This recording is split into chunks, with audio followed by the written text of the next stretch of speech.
Many times we end up complaining about people and we promise that we don't want to be like them, and we end up becoming worse than them without realizing it. Because we're pointing fingers, not knowing that the way to change is actually to begin with yourself. إِنَّ اللَّهَ لَا يُغَيِّرُ مَا بِقَوْمٍ حَتَّى يُغَيِّرُوا مَا بِأَنفُسِهِمْ.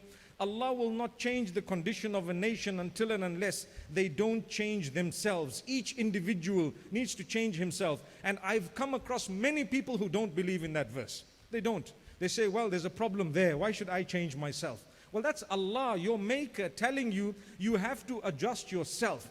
When there is an issue and a problem, it might be that that person is harassing you, troubling you, making your life difficult, but you need to, at the same time, look at how you are reacting, how you are. Perhaps you might have caused a situation and now you're sitting with it and you're just blaming everyone else because they've become worse than you. They've become worse than you as a result of what you triggered off. And this is why it's important for us to know that Allah subhanahu wa ta'ala keeps reminding us about ourselves. You know, if you have to adjust yourself, you have to become more conscious of yourself, you have to develop yourself, and so on. It's the beginning point. It might not solve the whole problem, but the minimum is it's going to make you look at matters from a different light. It's going to make you look at things from a different light. I'm in a situation, for example, I love my spouse, but I'm having an issue with the broader family. Well, I can tell you I'm going to have to live with that to a certain degree. And what that degree is differs from situation to situation, and perhaps will also differ based on how I deal with it. So if I deal with it in a proper way, perhaps I will be able to minimize the issue. And I will be able to look at it with a broad heart. You know, when you hold everything in your heart, you become a person filled with hatred, filled with so much of negativity because you're holding too much. You don't need to hold so much. You need to learn to let go of things. It's like when you arrive at the airport and you're told you only allowed one piece, 20 kilos. Have you heard that? Nowadays they may allow you 2 pieces, 23 kilos each. If one of them is more than 23, you have a problem. And if both are more than 46, you're going to have to shed some of it. Now, those of you who visited India and Pakistan, perhaps even Bangladesh, those of you who visited folks who live in some of those countries, don't you notice that sometimes out of their love, they give you things that you don't know how you're going to take back? Subhanallah.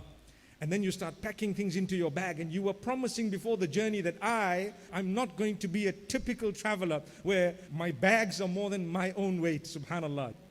But guess what happens? You end up picking up things and you bring them to the airport and you say, inshallah it will go. And you smile at the people trying to look at it, and then when they tell you there is a problem, you have to remove 5 kilos. And then you say, well, maybe I'll take it in my hand.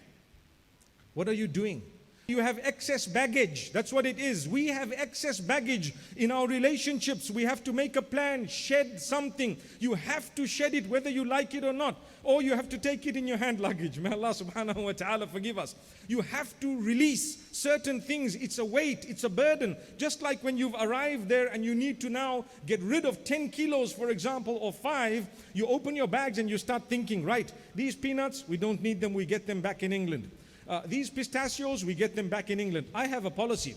Any one of my relatives gives me pistachios, peanuts, etc., things that I can get at my destination, I tell them, listen, I'm giving it away, I'll carry nothing, and when I go there, I'll purchase whatever you've given me, the equivalent of it, and give it. It's cheaper and better for me 2 ways. One is weight-wise and even monetary-wise. Subhanallah. I gave someone else a gift, and then when I got home, I bought a similar gift and gave it because you could get it there. The same applies in our relationships. Wallahi, my brothers and sisters, I have learned from it myself. If you want to lead a positive life, you need to be prepared to let go of petties. Let go. Don't hold it against the people. We all have weaknesses, myself included. Some of them are big weaknesses. So as much as you can let go, let it go. It will help you. It will really help you. And think of the good of people. Go out of your way to think of the good. What goodness does this person have? And I do know if you're being oppressed, and when I talk of oppression here, I'm talking of you really are struggling with your mind. You've tried to forgive as much as you can, and you're struggling so much, it becomes much more difficult to actually live with such people. So we need to promise we are going to become the best to those whom we live with, whoever they are.